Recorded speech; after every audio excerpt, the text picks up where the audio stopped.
చాలు సాగర్, చేసింది చాలు. ఇక నేను దీన్ని తట్టుకోలేను. కన్న కొడుకే స్వయంగా తనని తాను నాశనం చేసుకోవడానికి సిద్ధపడితే ఆ తండ్రి బాధ ఎలా ఉంటుందో ఆలోచించు. ఇప్పుడు నీకు అర్థం కాదు. నువ్వు కూడా తండ్రి అయినప్పుడు అప్పుడు నీకు అర్థమవుతుంది. తల్లిదండ్రుల సమక్షంలోనే వాళ్ళ సంతానం బాధపడితే అది చావులంటుందని తెలుసుకుంటావు.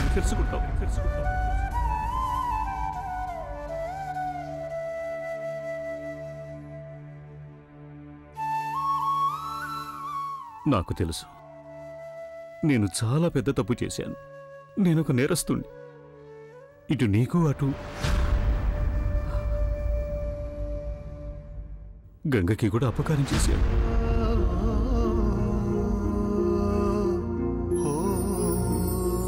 అందుకు నాకు ఏ శిక్షైనా విధించు, కానీ నిన్ను నువ్వే శిక్షించుకోకు నాన్న. ప్లీజ్.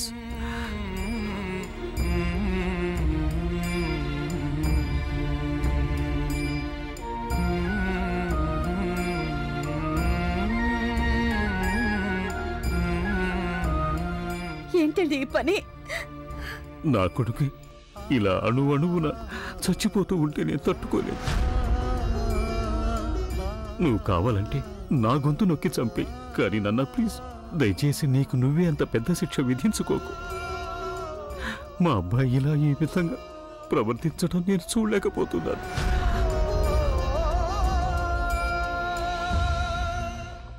బాబు, ఏంటండి ఈ పని? అలా చేయకండి, లేవండి.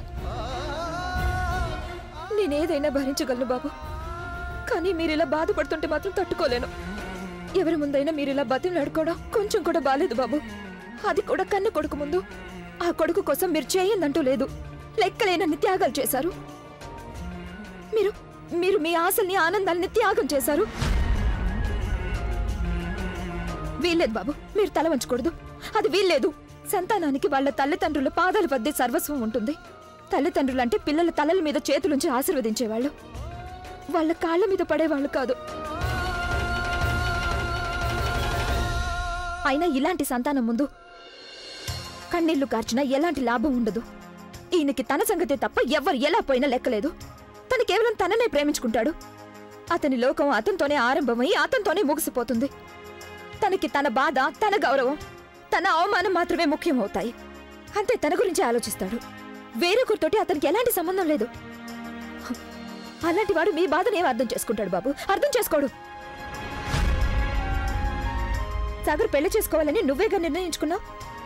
అలాంటప్పుడు వేరొకరిని నువ్వెందుకు తప్పు పడుతున్నావు? నీ నాశనానికి వేరొకరు కారణమని ఎలా అంటున్నావు? నీ బలహీనతని దానివల్ల కప్పిపుచ్చుకోలేవు. చూడు ఒకసారి బాబుని. చూడు సాగర్, చూడు బాబు వైపు. ఆయన చేసిన తప్పేంటి? అసలు బాబు తప్పేంటి? అబ్బో, నువ్వు అప్పుడే రెడీ అయిపోయావా? Looking nice. Mummy daddy Delhi రమ్మన్నారు పెళ్లి తర్వాత ఆనవాయితీ కోసం. నేను వెళ్ళాలా వద్దా? పెళ్ళయ్యాక ఈ తంతుకి భార్యాభర్తలు ఇద్దరు వెళ్ళాలి. నేను గనుక వెళ్తే నన్ను తీసుకురావడానికైనా వస్తావుగా? సాగర్, నేను చెప్తుంది నీకేగా, కానీ నీకే ఇంట్రెస్ట్ ఉన్నట్టు లేదే. నేను ఒకదాన్ని ఉన్నానని కూడా నువ్వు గుర్తించావు. నాకు అసలు ఇంపార్టెన్సే ఇవ్వవు. సాగర్, ఎందుకింత ఉదాసీనత? నీ జీవితంలో నాకు ఎలాంటి స్థానం లేదా? ప్లీజ్ జాహ్నవి, నాకు లేట్ అవుతుంది. ఆగు సాగర్, నేను అడిగిన ప్రశ్నలకి జవాబు చెప్పి మరీ వెళ్ళాలి నువ్వు. నేను కావాలనుకుంటే నేను వదిలేసి వెళ్ళిపోవచ్చని అన్నావుగా, కానీ నేనిక్కడే నీతోటే ఉండాలనుకుంటున్నాను. నాకెలాంటి స్థానం ఉంటుంది? ఒక భార్య స్థానం ఇస్తావా లేదా? టెల్ మీ సాగర్, నలుగురికి ఏమని చెప్తావు నువ్వు? నేను నీకేమవుతానని చెప్తావు? చెప్పు సాగర్, జవాబు చెప్పు. జాహ్నవి,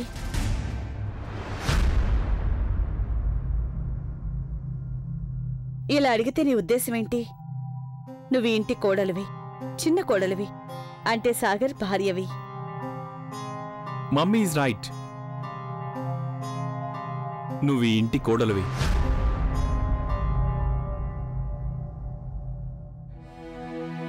అలాగే నీ వైఫ్ ని కూడా. రైట్ సాగర్?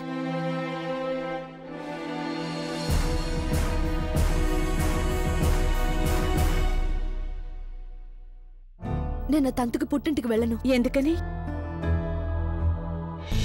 సాగర్ని ఇక్కడ ఒంటరిగా వదిలి ఎలా వెళ్తాను?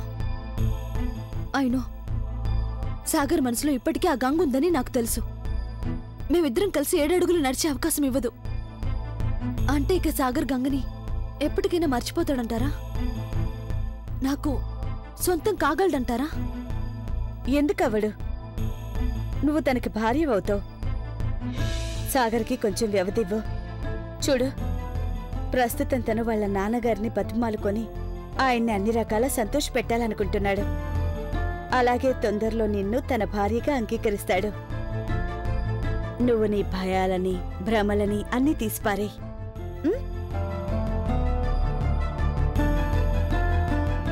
కోర్టుకు సమర్పించిన సకల ఆధారాలు, సాక్ష్యాలు గనక చూసినట్లయితే నిందితుడైన ధనవంతు ప్రసాద్ నేరస్తుడని రుజువు అవుతుంది. అందువల్ల ఐపీసీ 420 సెక్షన్ ప్రకారం నాన్నగారు,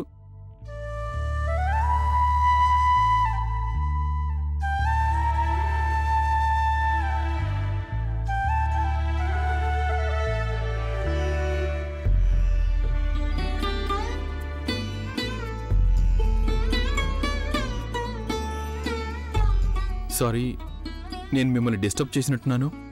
అదేం లేదు నాన్న, మరేం పర్వాలేదు, రా చెప్పు. అది నాన్నగారు, ఇవాళ నేను నా కెరియర్ని ఆరంభించబోతున్నాను. కొందరు క్లయింట్స్ని కలవాలనుకుంటున్నాను. నేను మీ ఆశీర్వాదం కోసం వచ్చాను. చిరంజీవ, దేవుడు నీకు విజయాన్ని ప్రసాదించాలి.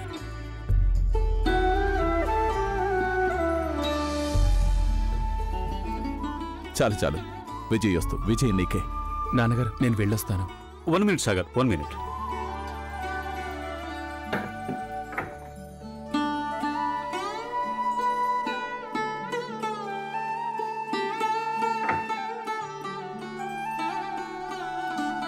ఇదిగో నాన్న, ఇవి వేసుకో.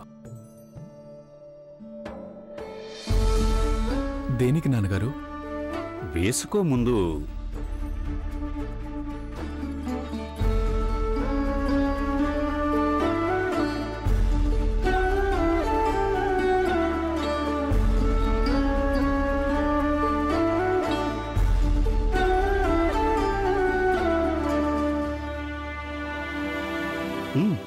ఇవి నీ కాళ్లకు పర్ఫెక్ట్గా సరిపోయాయి. నువ్వసలు ఏమాత్రం ఊహించుకోలేవు నాన్న. ఒక తండ్రి ఆనందం ఎలా ఉంటుందో, ఒక తండ్రి ఎంతగా గర్విస్తాడో ఎప్పుడైతే తన జోళ్ళు తన కుమారుడికి సరిగ్గా సరిపోయినప్పుడు. ఇక సందేహానికి తావులేదు నిరంజన్ బాబు. సాగర్ మీ అడుగుజాడల్లో నడుస్తున్నాడు. మీరు చూపిన మార్గంలోనే వెళ్తున్నాడు. చాలదు రాఘవయ్య గారు. మా అబ్బాయి నాకంటే చాలా ముందుకెళ్ళాలి. అండ్ ఐఎమ్ షూర్ ఖచ్చితంగా వెళ్తాడు. దేన్నైతే నేను అందుకోలేకపోయాను, అది నా కుమారుడు అందుకుంటాడు. 1 మినిట్.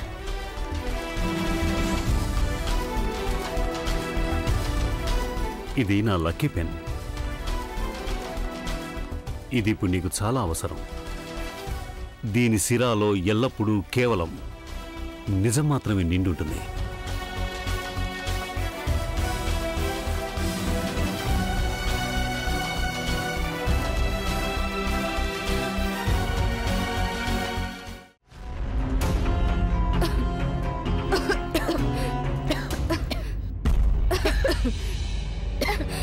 కొంచెం సిగరెట్ బయటకు వెళ్ళి కాల్చండి. కస్టమర్స్ కొద్దిగా ఇబ్బంది పడుతున్నారు. Please sir.